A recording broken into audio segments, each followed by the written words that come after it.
There was another terror attack in London this weekend. Let me give you the information that we have to this point. This is from CNN. Armed officers responding to the London Bridge terror attack fired an unprecedented number of rounds at the three attackers because they were wearing what appeared to be suicide belts, police said. 8 officers fired 50 shots at 3 attackers to ensure they were neutralized, said Mark Rowley, Assistant Commissioner for Specialist Operations in the Metropolitan Police Service. Rowley is Britain's most senior counterterrorism office. I think I'm supposed to say officer. The suicide belts were later determined to be fake, suggesting the attackers deliberately used the belts to ensure they would be killed. Rowley said he was not surprised at the police response. 7 people died and 48 were injured when 3 men drove a van into pedestrians on London Bridge before leaping out and launching a stabbing spree in nearby bars and restaurants. Okay, so here we go again. I wouldn't be surprised if this number ticks up and there are more people killed. And because there are a lot of the 48 people who are injured, many of them are in critical condition. So just a disgusting terrorist attack. As of right now, as of the recording of what you're watching, they haven't released the names of the attackers yet. But this is now 3 terror attacks in a very short time span in London, or I guess in the UK. And yeah, this is something to be concerned about. So one of the issues that they've been dealing with is they've had a lot of people leave Britain, go to Syria, fight as jihadists on the battlefield in Syria, along with Syrian rebels against the Syrian government, and then they just come right back in the country.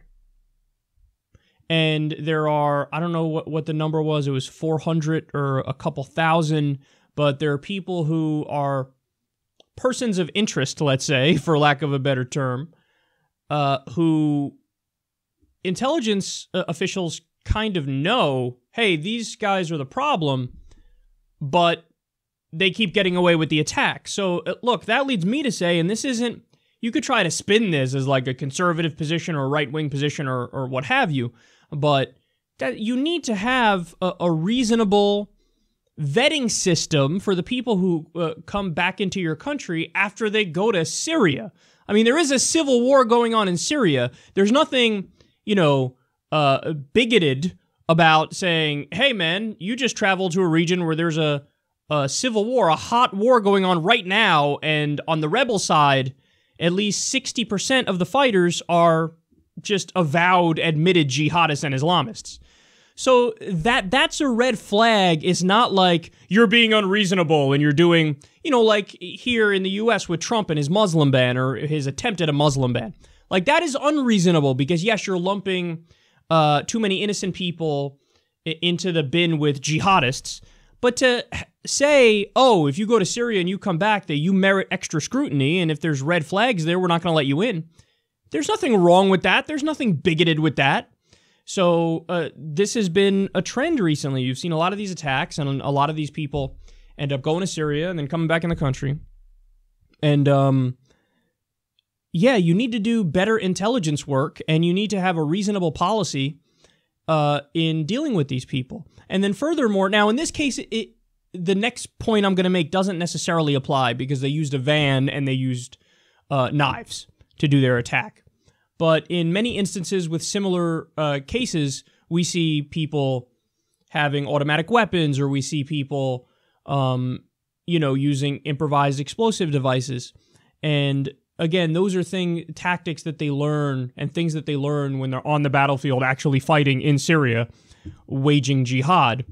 And you need to stop arming and backing those groups through Saudi Arabia and Turkey, as the U.S. has done and as Britain has done. The West more broadly has effectively been playing with fire. And we've been doing it since the 1980s when we armed and backed the Mujahideen to fight against the big bad Soviet Union. We said, the enemy of my enemy is my friend, so hey, let's go with these Islamic fundamentalists and it's fine because the Soviets are so bad and the communists are so bad that this isn't going to backfire if we arm people who will later go on to become the Taliban and Al-Qaeda. What? That happened?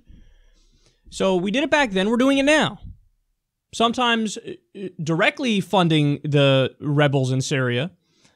Sometimes doing it, like I said, through Saudi Arabia and Qatar. And also just having economic deals with Saudi Arabia. They're the ones who are spreading this radical ideology all around the world. So, when it comes to the Syrian refugee crisis, for example, Saudi Arabia says, we're not going to take any Syrian refugees, but here's what we'll do. We'll let them go into Europe, and then we'll pay for radical Salafist mosques there. So, yeah, they're the ones who are primarily responsible for this scourge of radical Islam. Recently, they're trying to do a deal with Indonesia. Indonesia is the most populous Muslim country in the world, but their version of Islam is far less extreme than Salafi Islam. So what is Saudi Arabia trying to do? Hey, let's try to convert them all to be Salafists, to be Wahhabists. So they're pumping money in there, they're building schools, madrasas, and this is something they're doing the world over. And then, lo and behold, we see an uptick in these attacks. By the way, along with what else has made the problem worse? The war on terror. We've killed so many innocent people in the Muslim world that disaffected youth turn to these radical groups to get revenge and to feel like they're part of something bigger and all that stuff. So it's like a perfect storm of shittiness that has led to this increase in terrorism, and we're dealing with the fallout now. But I view the problem, I know this is going to sound silly, but bear with me because the explanation will make sense. I view the problem kind of like, remember that game Jenga? You have all the building blocks kind of going up and then the tower becomes like wobbly at some point. Well, in order for one of these attacks to happen, all the Jenga pieces have to be in the right place. And if you just pull out one of those fucking pieces, the whole thing crumbles and they don't end up doing these attacks. But unfortunately, like I said, we have the perfect storm of shittiness around the world that leads to an uptick in this stuff. So like I just said, the relationship between the West and Saudi Arabia is a huge problem in proliferating the spread of this ideology. We fund them, we back them with arms, they turn around and spread all these radical schools and mosques and fund the rebels directly, jihadists directly. So that's one of the key problems. Right off the bat, if you just pull out that one, Jenga block of let's unravel our relationship with Saudi and just have a neutral relationship, even just a neutral relationship, not even sanctions, but just a neutral relationship, you'd immediately cut down so much on terror attacks. That's one of the building blocks, is that our relationship. The second building block is just that they're the ones who spread Salafism, and it's something that's ascendant. The third building block would be the war on terror, and how the war on terror has led to this backlash that has led to an increase in this ideology. So if you pull the rug out from any of, or pull the Jenga block out on any portion here, you're going to see less of these attacks. But no, instead we keep our relationship with Saudi Arabia. Saudi Arabia keeps spreading radical Islam, Salafism.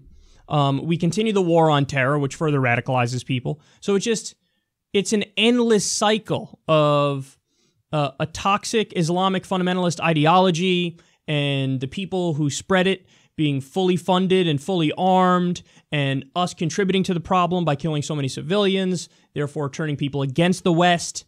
So, and the end result is what we see here, which is attacks that are seemingly endless. They just keep happening over and over and over, whether it's attacking an Ariana Grande concert or running over people with a van in this place, or doing it in this situation, or shooting people up, or using knives. And what we need to do is retool our approach. So I would say, first things first, stop arming and backing Saudi Arabia and Turkey while we're at it. We should unravel our close allegiance or alliance with them. We should increase, especially in Europe, we should have better vetting processes set up. Here in the U.S., we actually do a pretty good job. It's very rigorous vetting process. There's like 6 or more government agencies that are involved. They do biometric screening. They go through records. They have multiple interviews. So here we do a pretty good job with that stuff. But Europe, they don't do as good of a job. So they need to retool their intelligence, retool their vetting process for letting people into the countries. Like I said, stop funding Saudi Arabia, stop backing them, unravel that relationship, turn the war on terror around, get the West out of there, have others fight the battles. So, for example, like with the Syrian government, it should be the Syrian government and other Shia militias, and they should be the ones who are leading the fight against Wahhabism. I mean, they're in the region. They're the primary targets of it. So why not have them fight the battles and we get the fuck out of Dodge? We've already wasted trillions of dollars in the process and had so many of our own people die, and we've sparked a backlash against us, meaning the West. So that's another thing we could do. So basically, you need to totally retool your approach in how we're dealing with this, because this is a problem that's not going to go away until serious changes are made.